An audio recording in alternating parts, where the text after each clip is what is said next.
BRS నేత చెన్నూరు మాజీ MLA Balka Suman ఎక్కడ? గత 2 రోజులుగా బాల్క సుమన్ ఆచూకీ దొరకడం లేదు. పోలీసుల నుంచి తప్పించుకొని తిరుగుతున్నారు. ఆయన కోసం పోలీసులు తీవ్రంగా గాలిస్తున్నారు. సిఎంఆర్ ఫ్యామిలీ మాల్ ఇప్పుడు మన కేపీహెచ్బీలో ఫిబ్రవరి 10వ తేదీన ప్రముఖ నటి శ్రీలీల గారిచే ఘన ప్రారంభం.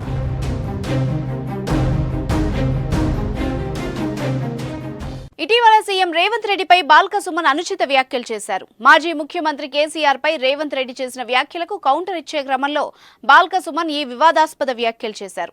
రేవంత్ పై విమర్శలు గుప్పిస్తూ తన కాలికి ఉన్న చెప్పును తీసి చూపించారు. చెప్పు తీసుకుని కొట్టినా తక్కువే గానీ మాకు సంస్కారం అడ్డు వస్తోందని వ్యాఖ్యానించారు. 1,00,000 మంది ఉన్నాం, పండబెట్టి తొక్కుతామంటూ కమెంట్లు చేశారు. రేవంత్ రెడ్డి ఖబర్దార్ అంటూ సవాల్ విసిరారు. ఈ వ్యాఖ్యలు పెద్ద దుమారం రేపాయి.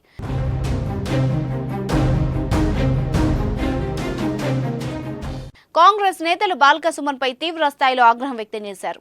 దీంతో కాంగ్రెస్ నేతల ఫిర్యాదు మేరకు అతడిపై మంచిర్యాల పోలీస్ స్టేషన్లో క్రిమినల్ కేసు నమోదైంది. 294B, 504, 506 సెక్షన్ల కింద కేసు నమోదు చేశారు.